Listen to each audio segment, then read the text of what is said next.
Warming Bernabel might just be a dude. Welcome into Fantasy Baseball today on Monday, August 4th. I am Frank Stampfl, joined by Scott White and Chris Towers. Today on the show, we are ranking a bunch of waiver wire ads. Lots of bullpen stuff to talk about as well. Talking pitcher returns, starter sit questions, and much more. But let's jump in. Oh, my goodness gracious. Oh, my. We will talk about the Yankees later on. Oof, Chris, the smackdown laid by your Miami Marlins. How about that? You love to see it. I don't think this run is going to continue, but I also did not expect to have fun Marlins games to be watching in July and August. And so it's been a really nice surprise to get that and a sweep of the Yankees because you could have just ended it at the nice part. Because I just want to say, I love New Yorkers.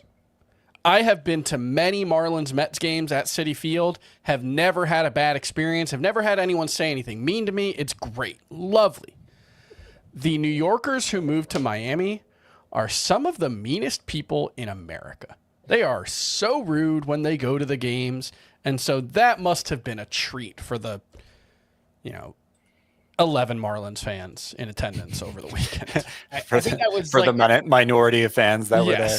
Yeah. Their largest 3-game attendance since the last time the Yankees were in town. It was, I think it was their largest ever, if I saw that correctly. I could be wrong, but that could be right. Yeah. The Marlins, by the way, this is from Underdog. They tweeted this out: 30-14 record since June 13th. During that span, they're tied for 5th in batting average, 3rd in ERA, 1st in WHIP. So look at those Marlins. Yeah. They're playing ball right now. It's too late to break them up. It's how many years has this front office been there this is the in second place season. now? Second year, just the second year. They seem to be better at player development. I'm not basing that on anything specific, just kind of a broad observation, but like players who we thought the Orioles were great at developing hitting, and they gave up on Kyle Stowers. Yeah. That's just one example, but between that and Agustin Ramirez and Xavier Edwards he got traded he was with two different organizations before the Marlins and kind of had fallen off the map as a prospect. But same thing as Otto Lopez. He was like a failed prospect in Toronto. They pick him up and boom, he's hit. Jacob Marcy looking like he might be a thing. That's right. We'll talk about him a little bit later on as well. But let's get into the players of the weekend. And Scott, you are up first. All right. So Warming Bernabel is the one I'm going to focus on here because he had a huge weekend against the Pirates.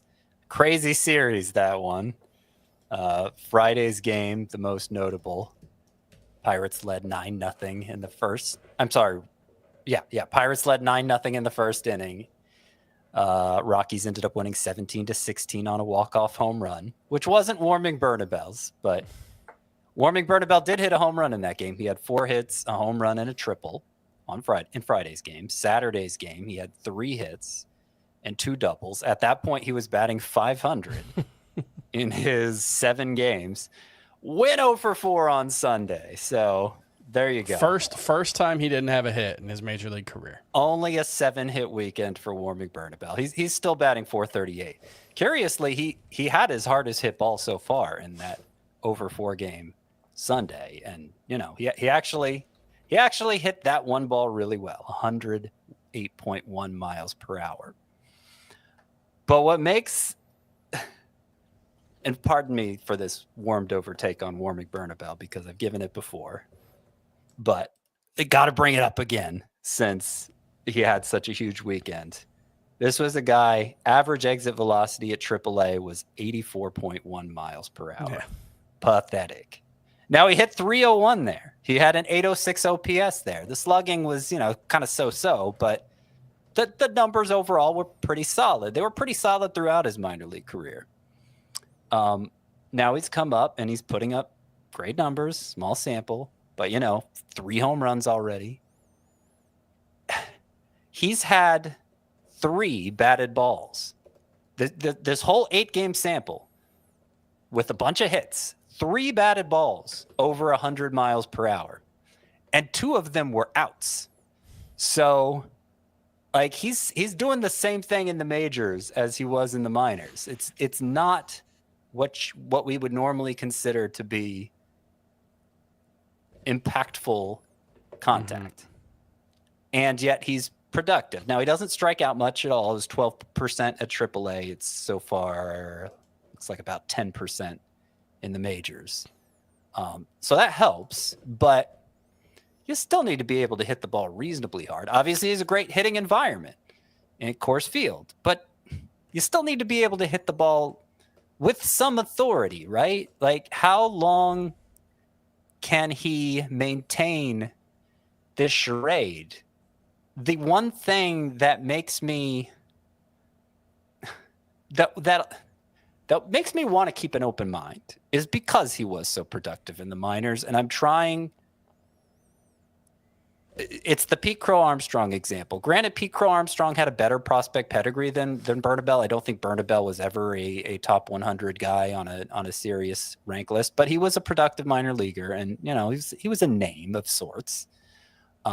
So is there this quality that we just don't know how to quantify yet that makes him much better than his exit velocities would suggest? I'm at least open enough to the idea that in like 15-team roto leagues, I was throwing a few dollars his way. I mean, the waiver wires are pretty scant there, and third base has had some issues lately. I'm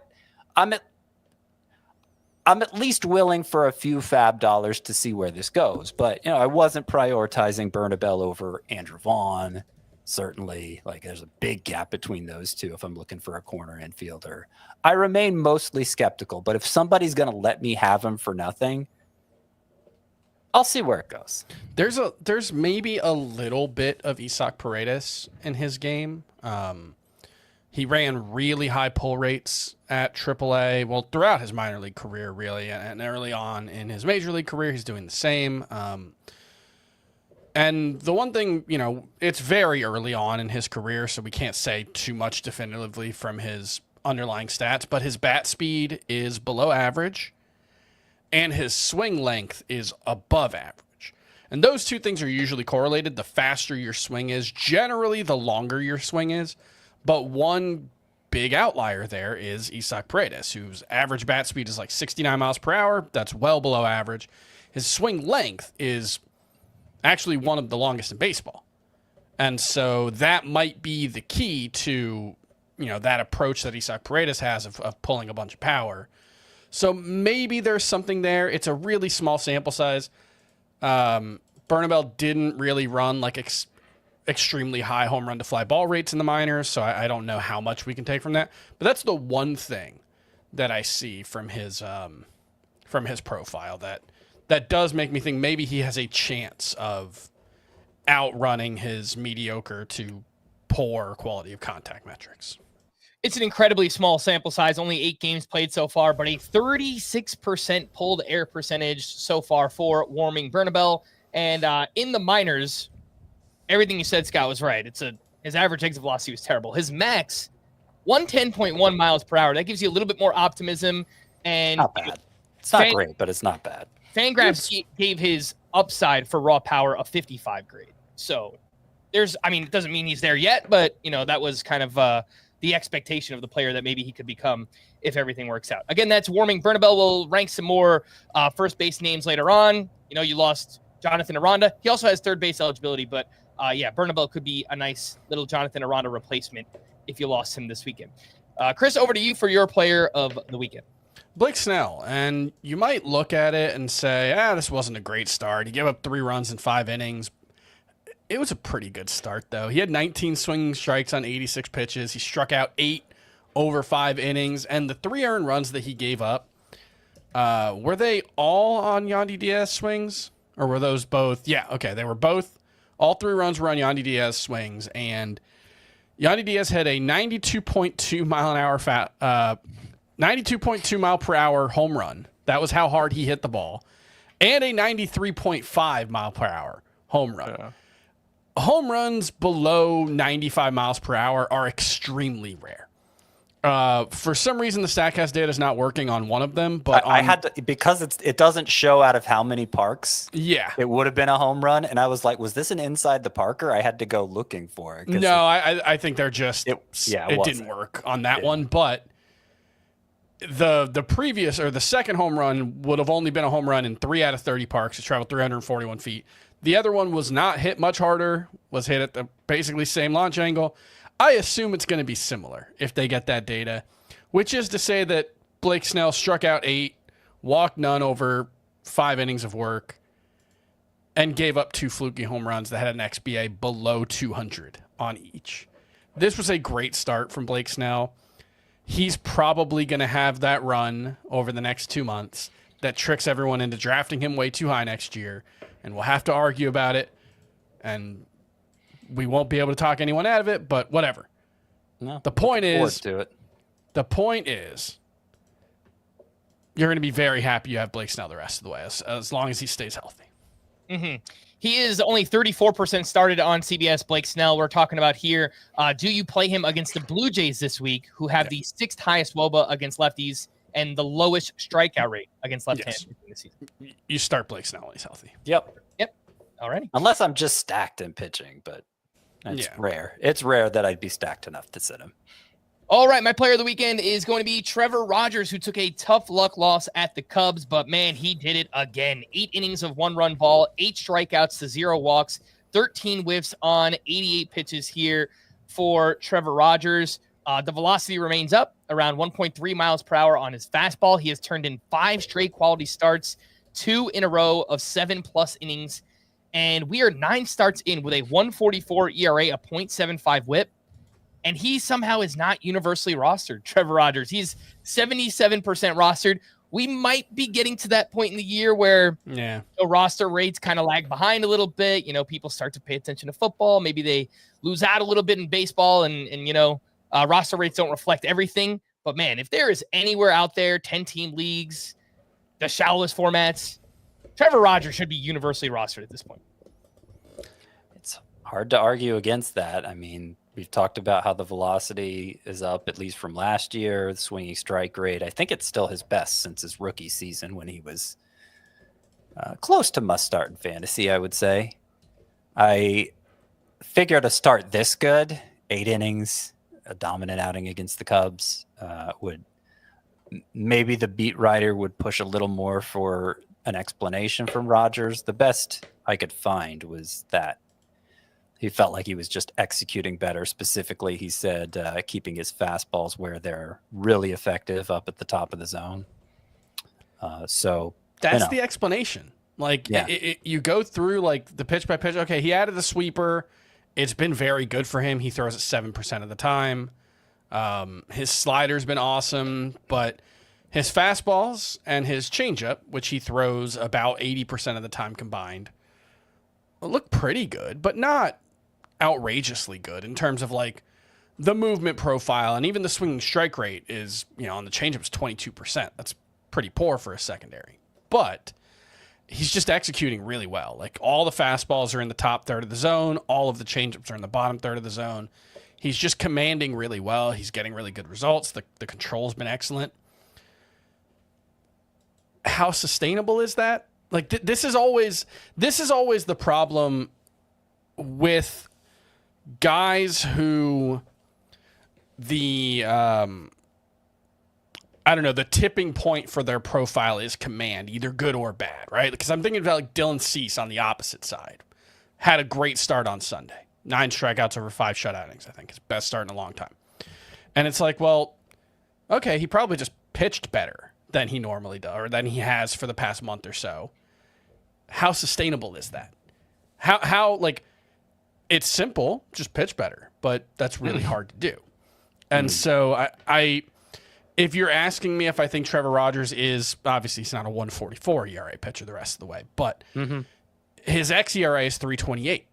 If you're asking me if I think he can sustain something like a low 3s ERA in perpetuity forever, no, I don't. I don't think he's that talented. I don't think he's that good. Could he do it for 2 more months? Maybe. I don't think it's the likeliest outcome in the world, but it's certainly not impossible. So to a certain extent, I feel like he's getting away with it a little bit, but that's not to say it's not legitimate either. He's pitching really well. It's just pitching at this level is hard. Mm-hmm. And we talk about this a lot with someone like Ranger Suarez, right? Where it's, he's not overpowering, but when he's pitching well and hitting his spots, he can go on a run where he looks really, really good. And it kind of feels like Rogers is locked into that zone right now. That's exactly the comp I was thinking of. 77% rostered for Rogers. Like, I don't love the matchup at the Phillies this week, but again, the way he's pitching, I didn't love the matchup against the Cubs this past week, and he just had another awesome start. So if you have Rogers, I am most likely just throwing him in there the way that he's pitching right now. Before we hit our first break, big thanks to those watching live. Make sure to hit the like button and subscribe on YouTube if you haven't already. Let's take a break, and we'll be back right after this. When you need your sports news all the time, we've got breaking news to bring to you. CBS Sports HQ gives you a snapshot of all the sports that matter to you. When you need your sports in a snap, find it on CBS Sports HQ, streaming free anywhere you are. Welcome back in Fantasy Baseball. Today, let's run through the news and notes. As usual, lots to get to from the weekend. Aaron Judge traveled to Tampa on Sunday for live at-bats and could be activated from the IL as soon as Tuesday against the Rangers. He recently received a PRP injection in his right elbow to help speed up the healing process for a flexor strain. Kind of up in the air right now, but how do you guys feel about starting Aaron Judge this week? I would probably start him because he's Aaron Judge. And, it ended up being only 1 week. If he does return Tuesday, it was just the 1 week where you had to sit him. You do worry a little bit. Okay, is that elbow 100%? Are they forcing it? I will point out, because I'm not sure we made this point before when Judge suffered the injury. He played 2 games with the elbow injury and homered in one of them. He said it didn't really affect him at the plate, and there's some evidence there to back it up. So, yeah, I think I'd start Judge. Yeah, and it's crunch time for the Yankees right now, too. They got swept by the Marlins. They have just a half-game lead over the Mariners for the second wildcard spot, and they're facing the Rangers, a team that is chasing them for the wild card. So this is a really important series. My guess is Judge will be back when first eligible on Tuesday. Out of nowhere, the Brewers placed Jacob Misiorowski on the 15-day IL Sunday with a shin contusion. Logan Henderson was recalled, and he had a start here where he was okay. Misiorowski is aiming for the minimum IL stint here. It's also a good way for the Brewers to just manage his workload, which I think makes a lot of sense as well. I guess the bigger news here is, how do you guys feel about Logan Henderson? He wasn't pitching well in the minors before this call-up, and it might just be 2 starts before we see. It might be, but, life finds a way. Somebody could get hurt. If nothing else, it shows us that Henderson is next in the pecking order. He's moved ahead of Chad Patrick. And I thought it was pretty good. I mean, it was short, 4 1/3 innings, but 5 base runners, 10 whiffs on 76 pitches. For the way, so in 10 starts since returning to AAA, Logan Henderson had a 4.34 ERA, 120 WHIP, 8.9 K per 9. That's not great, but he also, with those numbers, 68% strike rate. You love that. 13% swingy strike rate. You love that. And he's been good in every single major league start he's made so far. So given the state of starting pitchers on the waiver wire right now, it was a fairly high priority for me when I was making my transactions for the new week. And just to touch on the Misiorowski part, yeah, I think this is a good excuse to limit his innings. And I don't think it's much more than that. Given that it came like almost a week after his last start, right? 6 days after his last start. They actually cost themselves a little bit of time by not putting him on the IL earlier. So I think a lot of it was just, it gives us an opportunity to skip a couple of starts here and manage the innings. Both Emmanuel Clase and Luis Ortiz lockers have been cleared out in the Guardians clubhouse, which makes it sound like they will not be back or expected to return to the team at least this season. So if you need to free up a roster spot, I'm not saying like, some deeper leagues where saves are scarce. I'm still holding on to Class A just because it didn't go far enough down my waiver transactions to drop him. So he wasn't like my number one choice to drop in those leagues. But if he's preventing you from picking up a guy you really want, I say go for it at this point. It seems unlikely he's going to return this year. All right, Jackson Chourio received a PRP injection in his injured hamstring. Pat Murphy said Chourio is expected to miss more than the minimum 10 days. And if you do need some sleeper outfielders for this upcoming week, we have Kerry Carpenter, Austin Hayes, and Blake Perkins had a 2-homer game for the Brewers. He's been doing some interesting stuff lately. Yeah, and Dominic Canzone. So again, Canzone, Hayes, and Kerry Carpenter are 3 names that are on Scott's sleeper hitters for this upcoming week. Jacob Marcy we'll talk about in a little bit as well. I think totally fine name to look at in deeper 5 outfielder leagues. Austin Riley was removed Sunday due to lower abdominal pain, and he was previously on the IL with that same injury. So doesn't sound very good for him. I would say plan on having a replacement ready for Monday just in case Austin Riley goes on the IL. Hunter Green made his 3rd rehab start at AAA on Sunday, 3 1/3 innings, 2 unearned runs with 7 strikeouts to 1 walk. He is slowly building back up. Jonathan Aranda was placed on the IL Friday with a fractured left wrist. And first base replacements, we've talked a lot about Andrew Vaughn lately. Obviously, warming Bernabel makes a lot of sense. Kyle Manzardo, the power has picked back up here in the second half. And we got some other deeper league names like Tyler Locklear, Kobe Mayo, CJ Kafis, who was called up by the Guardians. We'll talk a little bit more about him in just a little bit. Jeremy Pena returned on Friday, and then he left with a hamstring injury. He did not play Saturday and then returned to the lineup on Sunday. So are you guys good getting Pena back in lineups? Yeah, I think so. I think they called the hamstring injury a cramp. Well, and then that's what they called Chourio's injury. That's true. Well, even so, Pena was back in the lineup, so I feel okay starting him. George Springer was placed on the 7-day concussion IL on Friday. They activated Dalton Varsho. Any interest in Varsho, who is 27% rostered? He was awesome before the injury, but I didn't really have any faith in it. So some of those outfielders you listed off for the 5 outfielder leagues, what were some of those names? Probably like Canzone, Perkins, like Jacob Marcy. Yeah, I would take Varsho over all of the names you just mentioned now, I think. I think that's reasonable. All right. So that's like 3 outfielder leagues. You probably don't need to bother with them. But if you're having to go that deep into the outfielder pool, then that's what Vaughn is for. Or Varsho, excuse me. Vaughn's for more than that. Vaughn's for everywhere. Oh, he is the man. Rangers reliever Robert Garcia left Saturday with mid-back spasms. Bruce Bochy said he expects Garcia to be fine, but he blew saves 2 days in a row where both Phil Maton and Danny Coulombe pitched very well. So we'll see who gets the next save opportunity for the Rangers. The Athletics are moving Jack Perkins to their rotation, and in fact, he started on Sunday where he was not very good. 3 innings, 4 runs, 3 walks, 4 strikeouts, but was pitching well before this. Tons of strikeouts in the minors, 19% rostered. I think in even 12-team roto leagues or deeper, I have interest in Jack Perkins here. Yeah, probably those 12-teamers, this bad start, bad initiation to the rotation buys you some time to see how things play out for Jack Perkins, who did also have control problems in the minors. That seemed to be his biggest issue here, walking the 3 in the 3 innings. During his time in relief, where he was mostly working 2 to 3 innings, he had a 16% swinging strike rate and a 50% ground ball rate. You like a pitcher who excels at both of those things. Either one of those things you like, but especially both. So that's the upside case for Perkins. But I was prioritizing Logan Henderson over him. Oh, yeah. Yeah, I agree. Spencer Arrighetti is in a position to make his next start at the major league level. Arrighetti 73% rostered, and a name that we did like coming into the season. So he's someone that you can go out there and look for on some of those shallower leagues as well.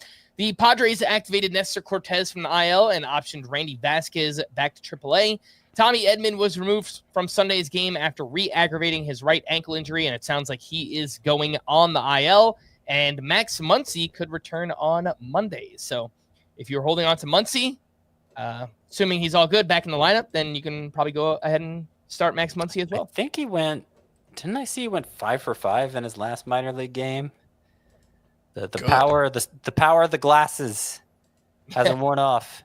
Remember, he was killing it before he went on. I mean, he was He's one of the best hitters in baseball. Yeah, because he put on the glasses. You know, It's a big deal. I mean, it seems like a legit reason for why he got things back on track. Seeing better generally helps you hit better. Important trait in baseball, it turns out. Look at us, man. Groundbreaking analysis here. Marcelo Meyer received an injection in his right wrist on Saturday. He'll be shut down for the next 3 days. Sal Frelick was out of the lineup on Monday with a flare-up of soreness in his surgically repaired left knee. He is day-to-day. Seth Halverson was placed on the IL with a right elbow sprain, and it seems like Victor Vodnik would be next up for saves. It's also the Rockies, and their bullpen is not very good, and Victor Vodnik is not very good, and there are lots of save sources out there right now. But, you know, in some of those 15-team roto leagues, NL-only leagues, I did have very small bids in on Victor Vodnik. Correction on the Max Muncy stat. He didn't have a 5-hit game. He went 5 for 6 in his last 2 rehab games. All right, well, that's still pretty good. It's still good. Emmett Sheehan is expected to be part of a 6-man rotation with the Dodgers moving forward and will start Tuesday against the Cardinals. So some good news there if you held on to Emmett Sheehan. We had some prospect promotions this weekend. The Guardians promoted one of their top prospects, CJ Kayfus, on Saturday, and 86 games between AA and AAA. He was hitting 300 with 14 homers, a 930 OPS. Exit velocities are okay, don't really stand out too much, but 11% rostered. Any deep league interest in CJ Kayfus of the Guardians? Yeah, some deep league interest. He's going to pick up outfield eligibility, it looks like. He's had a productive minor league career. He never got a ton of prospect love, even though he's been productive, I think, throughout his minor league career. At first, he projected as a first baseman who didn't hit for much power, and he seems to have tapped into more power as he's moved up the ladder. But he strikes out a lot for somebody who doesn't hit the ball that hard. And that's a bad combination that makes me skeptical, especially given his limited defensive ability. Because I'm sure he's not a great outfielder. I'm just guessing because he's a natural first baseman, that he's kind of pressed into playing the outfield and doesn't add much defensive value there. So he'll need to hit really well, and maybe, I'm not ruling it out, but I think it's unlikely. I lost Jonathan Aranda in Tout Wars this weekend, 15-team mixed roto league with corner infielders. So I picked up CJ Kayfus for like an $18 bid or something like that, just because I need a first baseman. So hoping it works out there, but pretty good numbers in the minors. The Marlins also promoted outfield prospect Jacob Marcy from AAA, where he had a 379 on base percentage, 14 home runs, 47 steals, and 817 OPS, tons of walks, 19% strikeout rate. Looks pretty good. Doesn't hit the ball particularly hard, but he runs a lot. He's been aggressive. It's up and down kind of career, like had this breakout Arizona Fall League a couple of years ago and then was terrible in the minors last year, and has now picked things back up. And he had a good weekend, debut weekend here against the Yankees, 4 hits, 4 walks, 3 doubles, 1 triple. Chris, any interest in your boy, Jacob Marcy?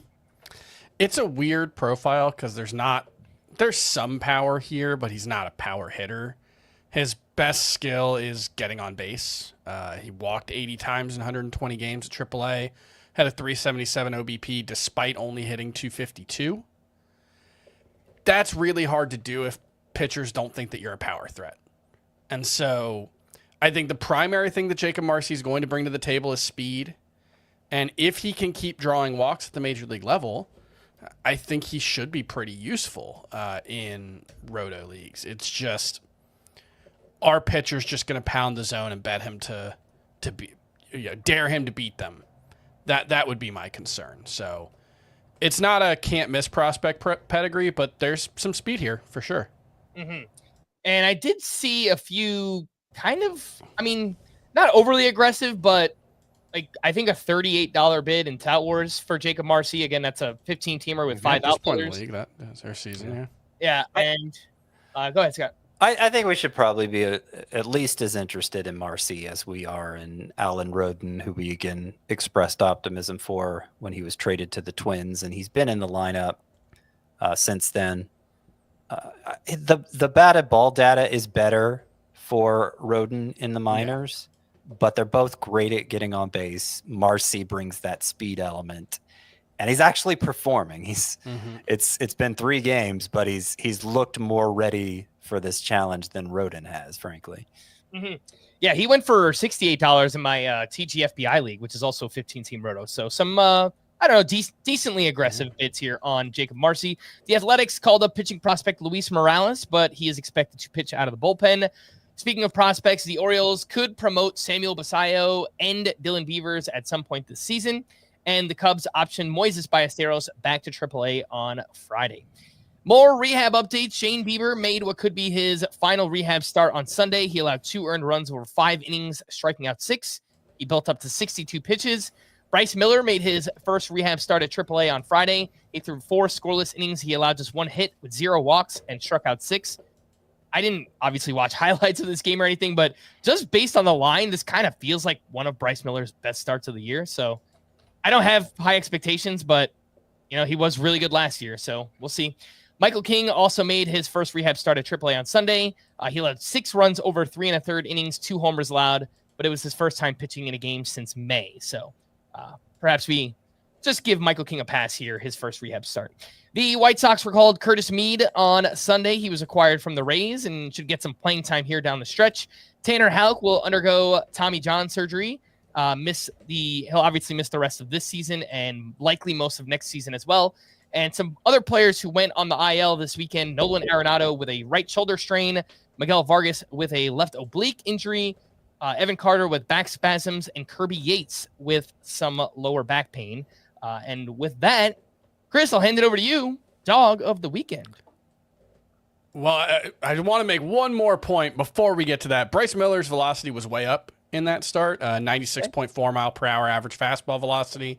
So I wanted to mention that because he's been pitching through bone spurs in his elbow, and that's not great. So looked healthy as well. That's a good sign. And now it's time for the Dog of the Week segment, brought to you by Boehringer Ingelheim, the maker of NexGard Plus, Foxolaner, Moxidectin, and Pyrantel chewable tablets. Used with caution in dogs with a history of seizures or neurologic disorders. And ask your vet if NexGard Plus is right for your dog. And the Dog of the Week's got to be your New York Yankees, swept by the Marlins for the first time ever.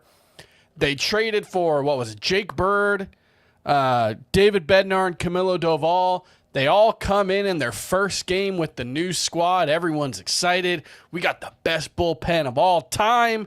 And those 3 combined to give up 9 earned runs in a walk-off loss to the Marlins, who then proceeded to pretty much shut the offense down for the next couple of games. It's an iffy offense without Aaron Judge, and the pitching, was not great. And we'll focus a little bit on Carlos Rodon, who just does not seem to have the command right now. That's the biggest thing. He walked 5 in 4 2/3 innings, gave up 4 earned runs, 9 strikeouts, still getting whiffs, but yeah, the command has just not been there for Carlos Rodon. Where are we at on him? Last 10 starts, man. This has gone on a while now. It's a 4.58 ERA, 125 whip. There are still some good starts mixed in there, but over 4 walks per 9 over a 10-start stretch. So he is at the Rangers this week. This is the first time where I've kind of thought, maybe he's not a must-start pitcher. The thing that's so frustrating is, what'd you say, 4.9 walks per 9 or whatever? 4.1 walks per 9 over his last 10 starts. Yeah, except it's not really. When you look at the start by start, the last 5 walks, 1 walk, 5 walks, 1 walk, 3 walks. Even going before that, 3 walks, 1 walk, 1 walk, 2 walks, 3. It would almost be better if the control was just bad all the time, because then you could be like, okay, he doesn't have it, we sit him. But he's given us enough of the good starts, including 8 shutout innings with 1 walk against the Cubs less than a month ago, that it's really hard to, it's really hard to actually bench Carlos Rodon when he's still capable of those kinds of starts, right? Yeah, I would be very reluctant to bench him. No. If you make it through the season without a stretch like this, you're the Cy Young winner. And even sometimes the Cy Young winner has a stretch like this. So Tarek Skubal had a couple of bad starts at the beginning of the season. Three of Rodon's last 4 starts have been 8 strikeouts or more. One of them being those 8 shutout innings, and I think that's reason enough. And maybe it won't go well, but who are you starting instead? You're picking up a 2-start Justin Verlander to start over Rodon. I mean, the good matchups for Verlander, but that seems in points. I would do that. That's I'd still be reluctant because I might pitch Trevor Rogers over him right now. Verlander has 1 win this year. It hasn't been good, and Rodon could, have a 11 strikeout gem, and I don't think it would be terribly surprising if he did that. So I think sometimes if things aren't going well for your fantasy team, you want to be able to get your hands in there and fiddle with it and make it right. You don't want to just sit passively while things are going wrong, but you can end up doing more harm than good that way. And I think sitting Rodon would be an instance of that. Yeah.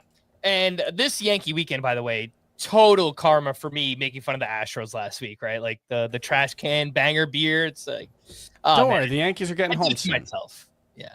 What'd you say? The Yankees will be home soon. Gosh, who cares? Anyway, you can wrap it up, Chris. All right, that was the Dog of the Week segment brought to you by Berger Ingelheim, and what a fun segment that was for everybody on the show. I think I speak for all 3 of us. The maker of NextGuard Plus, Afoxolaner, Moxidectin, and Pyrantel chewable tablets. They provide next-level parasite protection against fleas, ticks, heartworm disease, roundworms, and hookworms, all in a tasty beef-flavored soft chew. Used with caution in dogs with a history of seizures or neurologic disorders. Dogs should be tested for existing heartworm infection prior to starting a preventive. Ask your vet about NextGuard Plus chews. All right, let's painfully move on here and take our final break. When we return, we got some big pitching returns. We have some waiver wire players to rank. We'll do all that right after this. Get ready. Wait a second. I thought we were going tubing. All 3 Sonic the Hedgehog movies and Knuckles are now streaming on Paramount Plus. And everyone loves it. Every adventure. Just try to keep up. Every face-off. This ends now. And every moment that will have you saying, Where have you been? My entire life! It's showtime! All 3 Sonic the Hedgehog movies and the entire Sonic universe are now streaming on Paramount Plus. Welcome back in Fantasy Baseball today. Let's run through some pitching returns this weekend. We already spoke about Blake Snell. Bailey Ober was back, and he was at the Guardians, where he allowed 4 runs over 5 innings. More of the same. He gave up 2 homers in this one. Lots of hard contact. The velocity was up a little bit, so that was nice to see from Bailey Ober. His first start since June 28th. He's down to 70% rostered. Faces the Royals this week, which isn't like a terribly hard matchup or anything, but I feel like we need to see a lot more before we re-add or even start Bailey Ober, right? Oh, no, re-add. I'd be willing. I was encouraged. I know the result wasn't good, but his velocity was back, and it wasn't just the hip issue got better. He said he's been working on his delivery, which had gotten messed up by the hip issue, which dated back to spring training. And I know the reviews from Rocco Baldelli were especially positive. They feel like he's back, and that he's going to end up pitching like the guy who got drafted pretty high. What is like a number 3 in most fantasy leagues. So yeah, it was a bad Guardians lineup had a pretty good day against him. And so even with the good matchup against the Royals coming up, I don't know that I'm ready to activate Bailey Ober, but I think things are trending the right direction here, and he could be a strong contributor down the stretch. So I would be adding him even over like Logan Henderson, who I was talking up. Probably not over Trevor Rogers if he happens to be available, but over Logan Henderson, I'd take Ober. If you told me Logan Henderson and Bailey Ober were going to make the same number of starts the rest of the season, I might take Henderson over him. Henderson might make 2 more starts the rest of the season. Right. Yeah. Logan Henderson, by the way, the final line here on Sunday, 4 1/3 innings, 1 run, 4 strikeouts. He gets the Mets this week. If you picked up Henderson, are you okay throwing him out there against the Mets? Don't love it. I'm less likely to do it in a points league, weirdly, which is usually the opposite of what we say with kind of streaming starter types. But He doesn't really go deep into starts either. yeah, I think they're going to be careful with his pitch counts either way. Yeah. All right. Last up, Luis Gil, not great in his season debut at the Marlins Sunday. 3 1/3 innings, 5 runs, 4 walks to 3 strikeouts, threw just 57% of his pitches for strikes. Scott, I know you've been kind of skeptical all along here on Luis Gil. Obviously, we're not starting him against the Astros. Would you argue that his 81% roster rate is too high for Luis Gil? I mean, I'd rather have Ober if I'm picking between those two. I'd rather have Trevor Rogers than Luis Gil. Yeah, for sure. I agree with that, yeah. Is 81 too high just on its own? It'll probably go down some after this start, as bad as it was. Just a reminder of why I don't like Luis Gil, because he is the defending AL Rookie of the Year. And if you look at the full season numbers, they look pretty good. It was a tale of 2 seasons. He was one of the best pitchers in baseball for like the first half of the year. And then the second half, he had a 5.15 ERA, a 1.44 whip. That I don't know that that's strictly the second half, but it was his last 15 starts. So basically half the season. He was just unusable. On his minor league rehab assignment, he had a 5.65 ERA, actually threw strikes at a nice rate, but he was facing minor leaguers there. So I think this start at Miami probably tells us more about where he is, and he's got a lot to prove. So there's upside, particularly in the strikeout department for Luis Gil. I wouldn't blame anybody for picking him up if, there's just a lot of junk. In most leagues right now, there's a lot of junk at starting pitcher on the waiver wire, but it's going to take like a couple good starts in a row for me to feel like I can start Luis Gil. You know who's rostered in fewer leagues than him right now? The guy on the other side of that game, Edward Cabrera. Yeah. Who's been phenomenal for 3 months. I'd much rather have Edward Cabrera at this point. Yeah, me too. Even though they're kind of the same guy. Both Rogers and Cabrera are under 80% rostered on Yeah. CBS, which seems weird. So I mean, too low, yeah. This is what Cabrera did. Can I get into that, or does it screw up your rundown, Frank? No, go for it. 6 innings. This is against the Yankees, obviously, in case you missed that previous segment. 6 innings, 2 hits, 1 run, 7 strikeouts, 1 walk, 15 swinging strikes on 94 pitches. 8 came on the curveball, which he threw the most of any pitch, 32%. It has a 42% whiff rate overall. I'm throwing a bunch of numbers at you. I'm sorry. The point is, it's a great swing and miss pitch, the curveball. And I've noticed over the last month plus, he's been throwing that curveball, that changeup, that slider. They've basically been his top 3 pitches. He's faded both versions of the fastball because neither one was working for him. He's just going all secondaries all the time. And it pretty much corresponds to this great run that Edward Cabrera has been on. Last 8 starts, pretty much spanning the same time of him emphasizing those secondary pitcher offerings. Last 8 starts, 2.28 ERA, 0.97 whip, 8K per 9, which doesn't sound that impressive, but 14% swinging strike rate, which sounds incredibly impressive. Well, and you said it's a 0.9 whip? Yep, 0.97. That'll also make the K per 9 look a little lower because he's not facing many batters per inning. True. And to just add to that, to make this start sound more impressive, the 1 run he gave up, I believe, was a leadoff home run on one of the 7 four-seam fastballs he threw all day. That was a mistake. Shouldn't have thrown that one. It actually wasn't a bad pitch. Trent Grisham just made a great swing, and he shut him down after that. So it was a very impressive start. All right, let's get into some waiver wire hitters from the weekend. Anthony Volpe had a huge game on Friday as part of that just debacle of a game, but 4 for 5 with a home run and 2 steals in that one. And in the second half, Volpe is hitting .263, 7 homers, 4 steals, 979 OPS, 72% rostered. Scott, I see he is one of your sleeper hitters for this upcoming week. Would you guys take Volpe over any of Matt McClain, Zach McKinstry, Josh Smith? I think those guys are all fringe enough that it's fine to just play whoever's hot. Scott? Yep. All right. I agree completely. Andrew Vaughn, another home run on Friday, had 2 more hits on Sunday. Updated numbers with the Brewers, 19 games, hitting .373 with 6 homers, 24 RBI, an OPS over 1,100 during that time with Andrew Vaughn. He is just kind of in a place alone by himself at first base, or just hitter ads right now. 50% rostered. I mean, he's a must-add player right now. Just there is not a format that I wouldn't try to add Andrew Vaughn in. I understand in some of those shallower head-to-head leagues, there may just be nobody you could drop. I get that. But if you at all have a roster spot to play with, Vaughn should be one of your top priorities, hitter or pitcher. Is it stupid that I kind of believe in Andrew Vaughn more than Anthony Volpe? No. Just because at least he has like a mechanism by which I can explain why he's gotten better. It's a guess that it's just a new organization and they've changed some things for him. Yeah. Whereas Volpe is probably just hot right now. But I'll grant that might be dumb.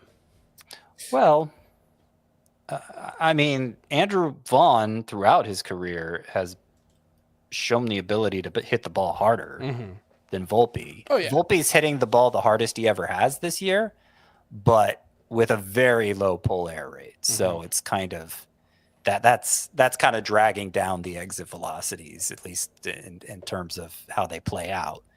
So I think Volpe you can assume is just hot. I think Vaughn, I wish I could find a good explanation for what exactly changed for him with the Brewers.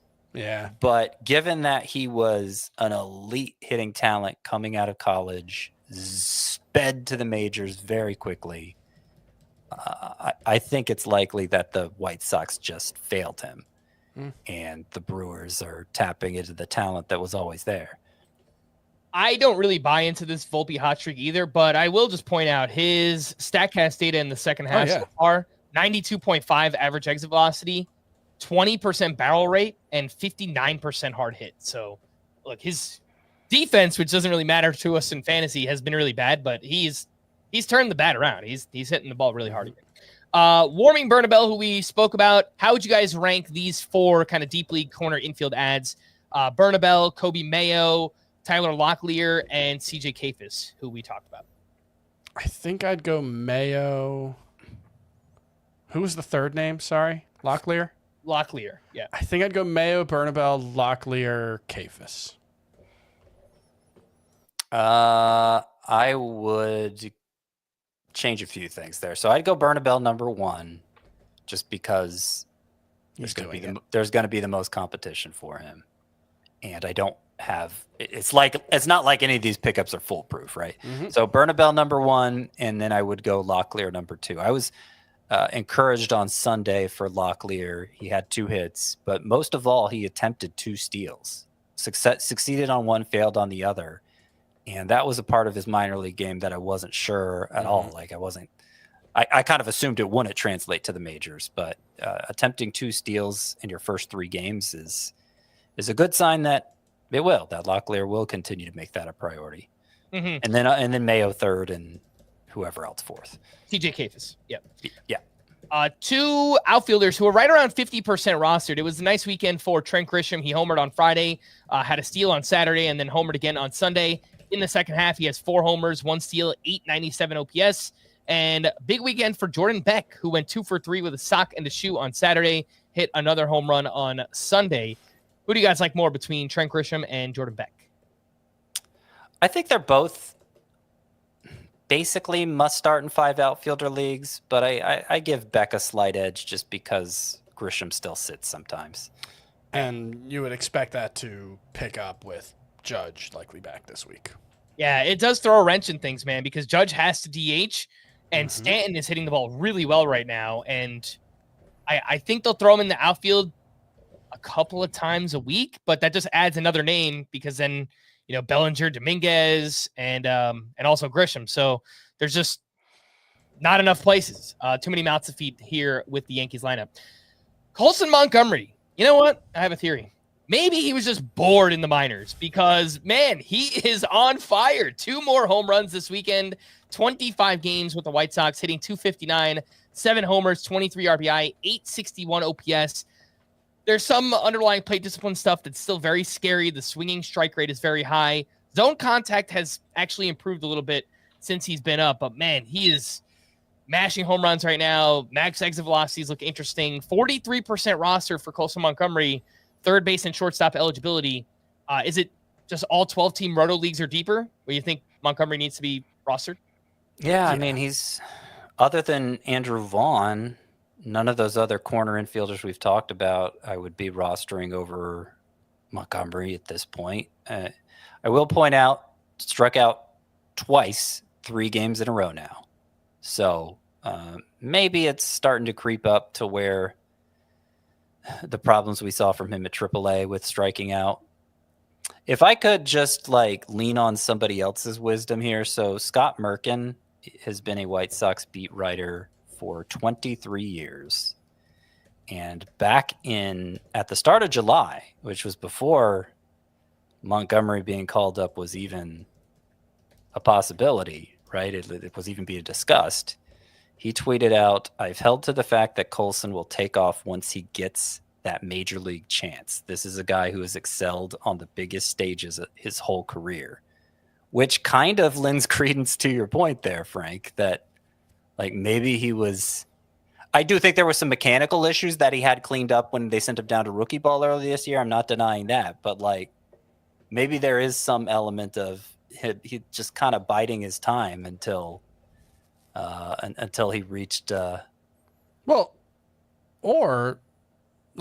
thing that's always hard to say with minor leaguers is when they're struggling, how much of that I don't want to say is by design, but is just the team saying, we don't care about what your numbers look like. We want you to work on this specific thing, and we will be happy when you show us that specific thing. And we don't care if you strike out 30% of the time on your way there, as long as we don't think you're developing bad habits. And that's always a tough thing to balance, but that's the kind of thing that we don't know.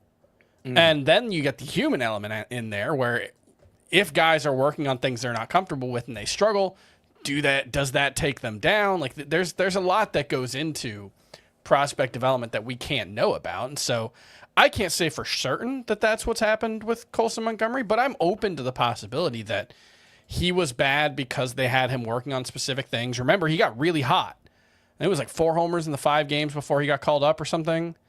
And it might have just been something clicked, or they saw what they needed to see right at the end and they were ready to call him up. I'm open to it, even if I think it's a long shot that he's going to be, this good. Mm-hmm. Couple of deep league names here. Spencer Horwitz had a huge game in Coors on Sunday, 3 for 5 with a double dong, 6 RBI. Robert Hassel was recalled by the Nationals. He had 2 hits on Friday, then a home run on Saturday. And Leover Paguero, who plays for the Pirates, had a huge game on Saturday as well. A 3-homer, 5 RBI game, has started 6 of the past 8 for the Pirates. Any deep league interest in Paguero, Hassel, or Spencer Horwitz? I mean, I hate to totally dismiss a 3-homer game, but the power numbers for Paguero at AAA were pretty bad, and it happened at Coors Field, the 3-homer game.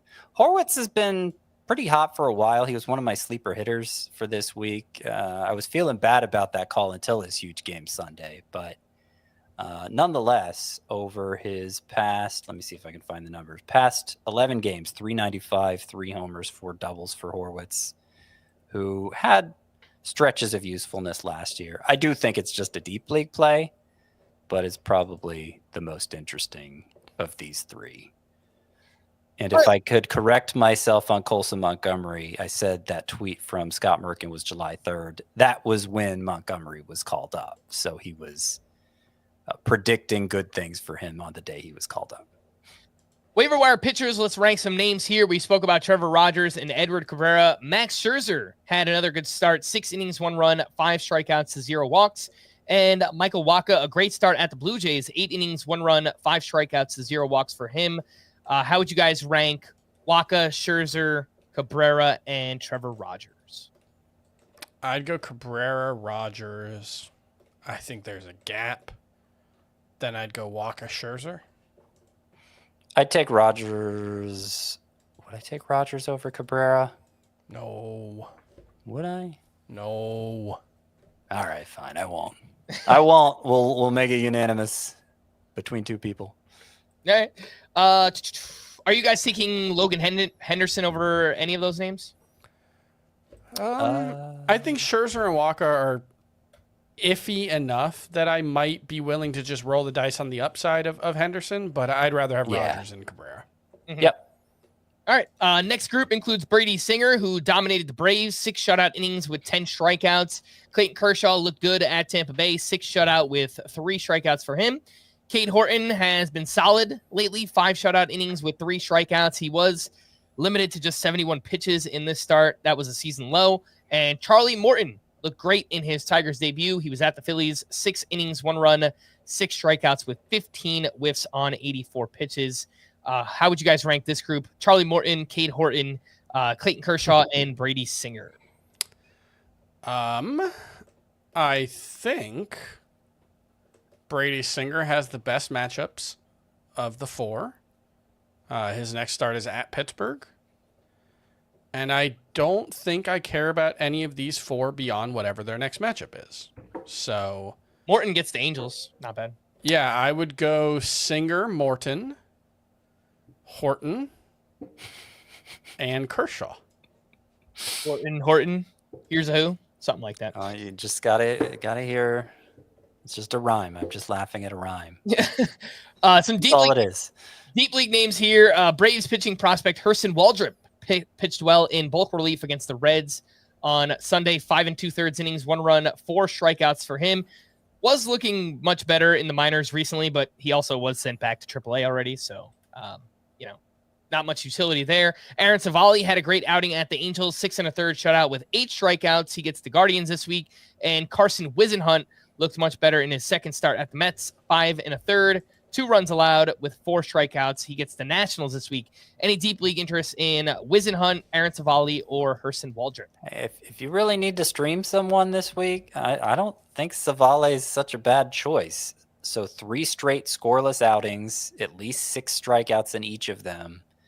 And he gets Cleveland this week, a bottom 5 offense. So I mean, you're kind of playing with fire a little bit because I don't think Savali's that good. I don't see any reason to be bullish on him now, but he's on a nice run and has a great matchup.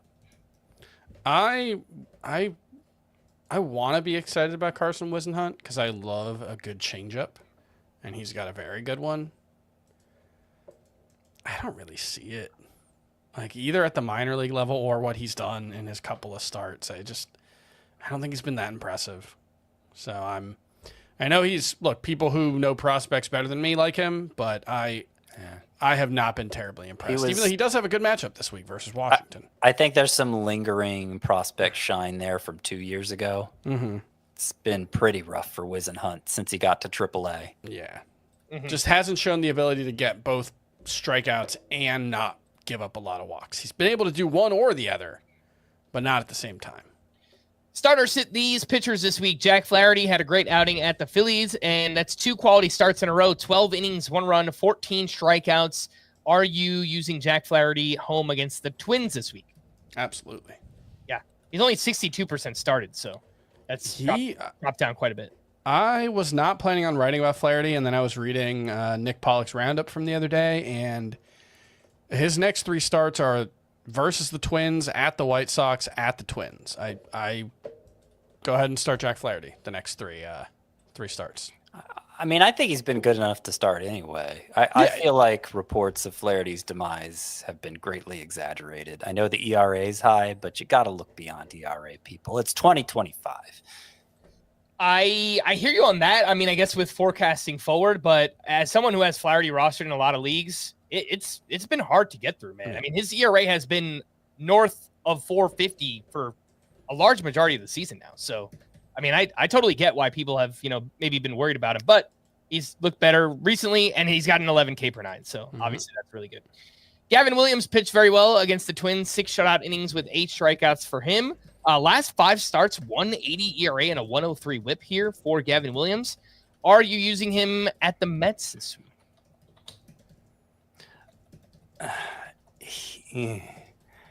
Like, he could just be breaking through. Like, this could be the breakout. This could be the long-awaited Gavin Williams breakout. It's been impressive enough with the strikeouts, with the walks being down, 65% strike rate his last 3 starts. Like, if this were a if a Gavin Williams breakout were to happen, this is what it would look like. But I just don't trust it yet. There's been too much up and down, and there's been a lot of ugly starts, and it's a tough matchup. So I think this is a Charizard right now. You got to be very careful in how you handle Gavin Williams, even though he's potentially dominant. I mean, the problem is it's just the 3 starts. Before that, like, his ERA has been good for a while, but the process has been not so good. The strikeout rate had been much lower in the month of June, especially. He had at least 3 walks in 5 straight starts or 6 straight starts before this 3-start stretch. I want to believe. I just don't have any faith in it. Drew Rasmussen looked great against the Dodgers. 5 1/3 shutout innings with 6 strikeouts, and 5 1/3 innings, his most since June 19th. He has been between 73 and 81 pitches all 3 starts after the All-Star break. So feels like a pretty tight range of what to expect here for Rasmussen. He's only 57% started and at the Mariners this week. How do you guys feel about Drew Rasmussen? I think he has his uses. He's going at least 5 innings again. So they were clearly pulling back on purpose for that stretch of 2-3 inning starts, but now they're letting him go again. But letting him go means 5 innings in Rasmussen's case. Should have a great ERA and WHIP. So if you're chasing those 2 categories, good luck to you, first of all. But if you're chasing those 2 categories, Rasmussen seems like somebody who'd be difficult to take out of the lineup. If you like using him as a sparp in a points league, I don't blame you for that. I think a good closer is better than Rasmussen specifically, but I think he has his uses. So that's what I have to say about that. All right, next up we have Kodai Senga, who has struggled since returning from the IL. He allowed 4 runs over 4 innings here, struggling mightily to throw strikes. 4 starts since coming off the IL, 6.19 ERA, 1.88 WHIP. It's 16 strikeouts to 13 walks over 16 innings. I don't think there's any way you could start him right now at the Brewers. And he's still 59% started. I mean, the thing was, even before the injury, I know he had a sub-2 ERA. You got to look beyond ERA, people. His walk rate was really bad before the injury. It's gotten worse, so that's not good. But he's had like a 10+% walk rate pretty much all season. So I was really skeptical of his early success, and I'm not surprised. Obviously, I didn't see a 6 ERA coming or whatever it is, but I'm not surprised that he has not sustained his early success. Dylan Cease had one of his better starts of the season. 5 shutout innings, 1 hit, 1 walk, 9 strikeouts here, 19 whiffs on 90 pitches, and actually mixed in some other pitches, like not just fastball and slider like we're used to, and it worked. Not sure that's what we always want to see from Dylan Cease, but he's down to 76% started, and he gets the Red Sox this week. What do we do with Dylan Cease? I've just starting him. Yeah. I've been saying that for a while now, and I'm going to keep saying it. And then we have Lucas Giolito, who had a great outing against the Astros. 8 innings, 1 run, 4 strikeouts for him. The 8 innings were a season high for Giolito. Back-to-back quality starts after 2 rough outings, and he's at the Padres this week, 55% started. I mean, it's a good enough matchup that I don't have a problem with you starting him. That improved Padres lineups. Yeah, improved with like Ryan O'Hearn. It's improved. It's improved. Don't get me wrong, but I don't think it's like a juggernaut. So the thing with the Padres, and this has been true for like 3 or 4 years now, is outside of Tatis and Machado, there's very little power in this lineup. They just never strike out. Yeah. That's the thing that makes them a tough matchup. Not that they put up a decent number of runs. I would guess they've been like top 12 in runs scored the past few years, but they never strike out. So like that start to start upside can be really iffy when you're streaming against them or starting against them. I mean, they have been a statistically bad lineup. But they did make a trade to add 3 hitters. One was Freddie Fermin, right? 3 hitters, Ramon Laureano, Ryan Hearn. Am I forgetting somebody? That might have been one of the biggest upgrades anybody made this season. Yeah, because their catcher was so bad. But it's still not like they have a good hitting catcher, a guy with a 675 OPS, something like that. Anyway, the bigger point on Giolito is that it looked like he was falling off. He had a couple rough starts. Okay, here comes the regression we were fearing. And then he's followed it up with 2 great starts again. So he's given up hard contact. He's not missing bats at a particularly high rate. I believe a lot of the contact is in the air, which is scary when it's that hard. So if anybody's buying, I'm selling. Yeah. I have very little faith in this. Like, I'm not saying he's all, but I think I take the over at a 4 on the ERA meter. Mm-hmm. Again, that was Lucas Giolito. Some pitching leftovers. The first group, Hunter Brown had a great start at the Red Sox. 7 innings, 1 run, 6 strikeouts. Robbie Ray, strong outing at the Mets. 7 innings, 1 run, 6 strikeouts. But velocity down quite a bit here for Robbie Ray. I thought that was interesting. Nick Pivetta, great outing against the Cardinals. 7 innings, 1 run, 5 strikeouts. And Matthew Boyd with a bounce back against the Orioles. 7 shutout with 8 strikeouts for him. Anything to add on Boyd, Pivetta, Robbie Ray, and Hunter Brown? So my read on the velocity being down for Ray is that he had been struggling with control lately.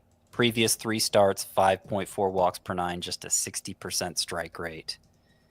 And so I imagine he did that intentionally to regain some command, and he walked only 1. He threw 66% of his pitches for strikes. So I think it was by design. I haven't seen anything to that effect, but that's just me like trying to think along with him. And I noticed Ranger Suarez seems to be doing the same thing. He was having some issues with control. It's taken some velocity off in recent starts, and the control's been better. The results have been better. So I kind of think at this point in the season, guys getting a little tired maybe. They're making the adjustments to get through the dog days here.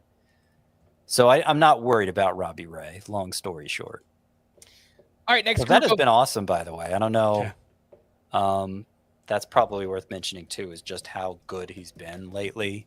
So last 7 starts, he has a 101 ERA.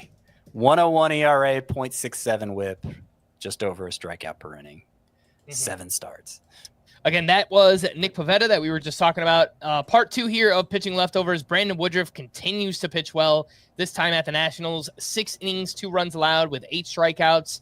Merrill Kelly pitched well in his Rangers debut at the Mariners. 5 2/3 innings, 2 runs, 6 strikeouts, 0 walks. Yuri Perez, another strong start, this time against the Yankees. 6 shutout with 5 strikeouts. And Christopher Sanchez bounced back against the Tigers. 8 shutout innings with 6 strikeouts here on Sunday Night Baseball. Anything on Sanchez, Perez, Merrill Kelly, and Brandon Woodruff? Woodruff just continues to look awesome. It's been like possibly the softest landing you could possibly ask for.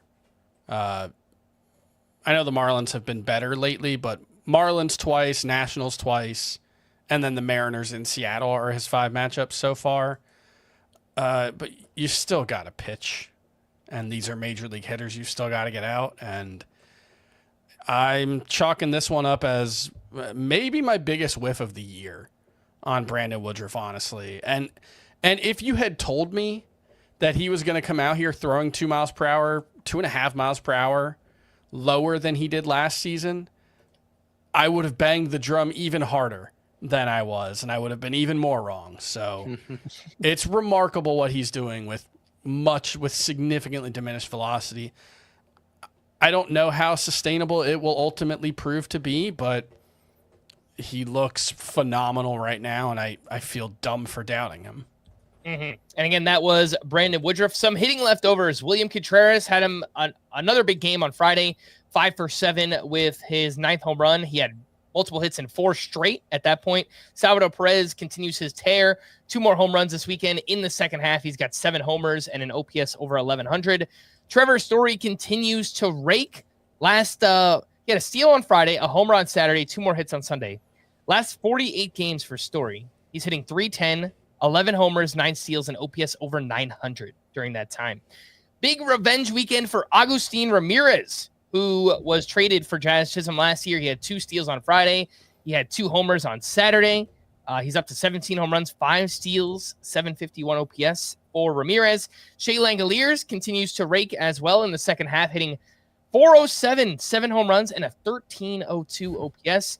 Christian Walker, homer twice this weekend. He's hitting much better. Bryce Terang, a double dong, 4 RBI on Sunday. Also had 3 hits on Saturday. Big game for Rafael Devers on Sunday. Went 3 for 4 with a home run, 4 RBI.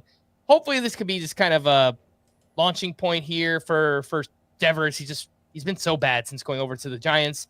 And Julio Rodriguez, another big game Sunday, 2 for 4 with a sock in the shoe, his 20th home run, his 21st steal. And I saw first player in MLB history to go 20-20 in each of his first 4 seasons. That's pretty shocking that nobody's ever done that before. Yeah. That was my big takeaway from that. Shocks me too. All right. And then we have some bullpen updates here from the weekend. For the Phillies on Friday, Yohan Duran thrown right into the fire. He got the 9th inning with a 1-run lead. Clean inning for his 17th save. And then he also got the 9th here on Sunday. And he picked up his 18th save. And so far, so good. I mean, he just looks like the Phillies closer on a great team. This could be huge for Duran's value because, he wasn't always just used like a traditional closer in Minnesota. So could be good things for him. For the Giants on Friday, Randy Rodriguez also thrown right into the fire here. He got the 10th inning with a 1-run lead. The Manfred man on second base. He walked 1, but picked up his 2nd save, and he is 58% rostered. Randy Rodriguez just feels like a must-roster player across the board. I'm really wondering Cade Smith versus Randy Rodriguez. I think I'd still go Cade Smith. I think he's the better pitcher. Although Randy Rodriguez, if what he's done this year is real, there aren't many better pitchers. The numbers are better for Rodriguez. I'm going Rodriguez. But there's just enough uncertainty about how the Guardians are going to play this that I would still go Smith, but I think they're neck and neck. Mm-hmm. Those are the two. I actually did see Yohan Duran out there in a shallower league, but that's not a realistic scenario. But Randy Rodriguez... there was one points league that was available that we're playing in, yeah. Yeah, Randy Rodriguez and Cade Smith are the two who are widely available, and they are the two to really go all out for, because they could both be... They both have top 5 upside. Yeah. Yeah. Cade Smith, by the way, pitched 2 perfect innings with 3 strikeouts on Friday, picked up his 3rd win. He was unavailable for Saturday when Hunter Gaddis struck out 3 for his first save of the season. For the Padres on Friday, we found out right away Mason Miller used in the 8th inning with a 3-run lead. He allowed 2 hits, but picked up the hold. Robert Suarez got the 9th. He allowed a hit, but picked up his 31st save. And then on Sunday, Suarez entered the 9th with the bases loaded, no outs. He gave up a hit, but picked up his 32nd save. Yeah. And I don't want to tell people... Robert Suarez is the closer. I don't want to tell people to drop Mason Miller, but it kind of feels like maybe you could drop Mason Miller, man. Well, I mean, it just depends how scarce saves are in your league. If you're this kind of league where Yohan Duran's available on the waiver, sure, drop Mason in points, Miller. I think he's droppable, yeah. But I imagine Robert Suarez has as short of a leash as any closer in baseball right now. We've seen him have some pretty big implosions in each of the last 2 years. But yeah, it's pretty clear because Mason Miller didn't pitch in Sunday's game, but he was warming up in the 8th, and it just ended up I think they extended the lead, the Padres, so they ended up not throwing him. But yeah, I mean, Suarez came in because the guy in front of him imploded. Mm-hmm.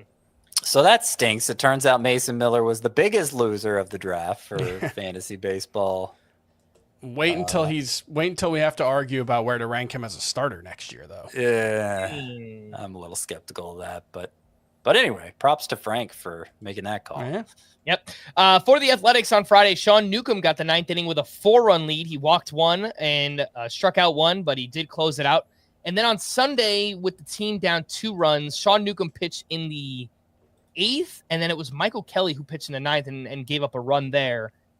I kind of think in deeper leagues, like I had some small bids on Sean Newcomb, but I think he might get the first chance here for the Athletics. Yeah, I think if anyone's the guy to roster, it's Newcomb right now. Yep. That's fairly low priority, but yeah, he's been good this year. Yeah, I had kind of small bids on Newcomb and Keegan Aiken, who picked up a save for the Orioles on Friday, but then he also, I think, gave up a run on Sunday and took the loss there. So I think the Orioles bullpen is still pretty wide open. I mean, they both could be, but yeah, deep league names there, Sean Newcomb and Keegan Aiken. For the Rangers on Friday, Robert Garcia got the 9th with a 1-run lead. He gave up a walk-off 2-run homer, his 4th blown save and 6th loss. Then on Saturday, Garcia also blew the game, and he gave up 2 runs, took his 5th blown save. And Danny Coulombe and Phil Maton both pitched very well, setting up for Garcia. So, look, I think if Garcia struggles a little bit more, I think Phil Maton probably gets a shot here. Didn't you mention earlier in the show he's got a little bit of a back issue going on too? Yeah, but right, Bochy said that he's expected to be okay, but I guess it's not a guarantee. Yeah, no, I think people were sleeping on Phil Maton and the leagues where saves are scarce, those deeper roto leagues. I think just based on how the waiver runs looked for me tonight, even if Garcia's totally healthy, I could, like, of these 3 relievers, well, I was going to say Maton's been the most effective, but actually it's Coulombe is really good. I can never say his name, but yes, he's actually been the most effective. But I don't see him. He's always been more of a lefty specialist, so I just don't see that changing. Yeah, I think best case scenario, Garcia's got a really slim margin for error. Mm-hmm. For the Tigers on Saturday, Will Vest got the 8th inning with a 4-run lead, facing 9-1-2 in the Phillies lineup. He gave up a 2-run homer to Bryce Harper. Kyle Finnegan then came on and got the final 4 outs for his 21st save of the season. No, the other day I said Finnegan is just a straight up drop, but I wonder if, we could get a little Vest and Finnegan kind of mix and match here in Detroit. Yeah, I also noticed that his first appearance for the Tigers, he threw his fastball a lot less than he was throwing with the Nationals. And I wonder if that makes sense if you look at the effectiveness of his pitches. I wonder if the Tigers pointed that out to him and if he's going to be better than ever. I mean, AJ Hinch was saying he was making no promises to anyone about anything, including Will Vest. So I think he's got his foot in the door. Yeah. Mm-hmm. For the Marlins on Saturday, Ronnie Enriquez entered in the 7th inning with a 2-run lead, facing 4, 5, and 6 in the Yankees lineup. Enriquez struck out 1, and Calvin Fauché later got the 9th. He struck out 1 for his 11th save. Fauché has 3 of the last 4 saves for the Marlins, but they don't have a closer, and they never will ever again. Fauché is 15% rostered, so do with that what you will. For the Cardinals on Saturday, Jojo Romero converted the final 4 outs for his first save of the season, and kind of looks like he is just the Cardinals closer for the foreseeable future here. For the Twins on Sunday, Cole Sands got the 8th inning with a 3-run lead, facing 3, 4, and 5 in the Guardians lineup. He walked 1, but then struck out 2. Michael Tonkin got the 9th inning with a 3-run lead. He gave up 2 runs. He was relieved by Erasmo Ramirez, who got the final 2 outs for his first save. We did get a report earlier in the weekend that said Cole Sands would be the first option for saves, but maybe he's just more like the highest leverage reliever. Which is how Rocco Baldelli used Duran at times. So it would make sense if he did that with Sands as well. It's not going to be Michael Tonkin. Like he had just gotten called up, and he's Michael Tonkin. Yeah, and he had a 4.50 ERA in the minors. Like, I don't know how Rocco Baldelli thought that was going to go, but that's kind of how I would have thought it was going to go. Sands, I think, is definitely the guy to own from this bullpen. Mm-hmm. Yeah. And then for the D-backs on Sunday, Kevin Ginkel was unavailable. Lefty Kyle Nelson got the 9th with a 3-run lead. He gave up a solo homer, but picked up his first save of the season. If I was just kind of ranking and tiering kind of the new closers that have emerged. Obviously, Randy Rodriguez and Kate Smith are up at the top. Mm-hmm. And then there's a big drop-off. And then I think it's kind of like Dennis Santana, Jojo Romero, and I think Jose Ferrer. You didn't mention it, right? Uh-oh. What'd I do? Dennis Santana had a disastrous outing. He did. It wasn't... I don't know if it was a save, because it was in that crazy game, and they were winning by like 4 entering the inning. I think it wasn't a save. It was, but he gave up 5 runs in a third of an inning, I think. 5 runs. That was the 17-16 game with the walk-off home run for Brenton Doyle. And it was in Coors Field. It was obviously a Coors Field kind of game. Mm-hmm. And I think I heard them say, I heard somebody say he's always hated pitching there. Like, who doesn't? But, yeah, I think Santana is I just don't think he's that good. I think he's a tier above Jojo Romero. So the way I do it is top tier. You got Randy Rodriguez and Cade Smith. Top tier.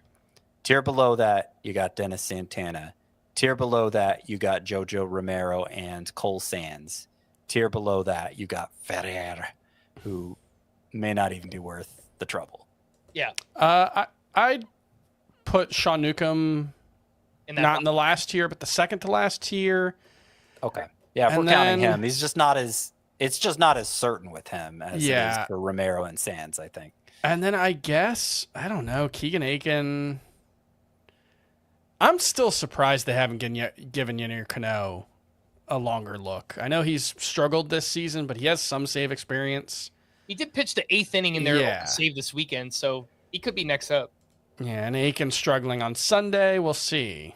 But yeah, I think the Orioles are more of a stay away than the rest of them right now. All right, and then to stream or not to stream on Monday, we have Verlander at the Pirates, Bailey Falters at the Red Sox, Slade Ciccone is at the Mets, Mike Soroka in his Cubs debut against the Reds, Patrick Corbin gets the Yankees, Eric Lauer is at the Rockies, Adrian Hauser at the Angels, and that's probably it. Mike Soroka, number 1. I think Verlander with a bullet. Verlander at the Pirates and Hauser at the Angels are fine. I think they're fine. Yeah, I guess so. Can't really. Fought against the Padres could go okay. He's coming off a terrible start, but he was on a good run before then. We can never, ever, ever recommend him ever again. He's capable of these just terrible blowups. Oh man, he's not good. Yeah. On Tuesday, we have Mike Burrows against the Giants, Zebby Matthews at the Tigers, Chris Paddock revenge game against the Twins, Severino at the Nationals. He's been much better on the road this season. Dean Kramer is at the Phillies. Joey Wentz gets the Brewers. Will Warren at the Rangers. Emmett Sheehan against the Cardinals. Yu Darvish at the D-backs. I think I might have Severino at the top of the list. Yeah, the way he's been throwing on the road. Probably. I don't hate Mike Burrows against the Giants. Yeah. Chris Paddock revenge game against the Twins. I feel like that could be either really good or really bad. So that's your thought pick for Tuesday. I like it. The what did we call that a couple years ago, Scott? The fortune favors the bold. Yes, fortune favors the brave. Here we go. You wanted to say that. You wanted to be like Matt Damon, but to throw Chris Paddock out there. But you're not Matt Damon, Frank. Yeah. Have you ever seen a movie with Matt Damon? I'm sure I have. Not. You've seen Stuck on You. Well, Scotty doesn't know is with Matt Damon. Oh, right. Yeah, you've seen that movie. Technically, he is in that, yes. I believe it's uncredited. Yeah. Do we have it? No, I don't have it loaded up. Oh, well, I was going to play Scotty doesn't know, but I don't have it right now. So we're going to wrap there. For Scott and Chris, I am Frank. Thanks as always for tuning into Fantasy Baseball today. Please make sure to follow and leave a 5-star rating on Apple or Spotify, and we will be back again tomorrow. Bye-bye.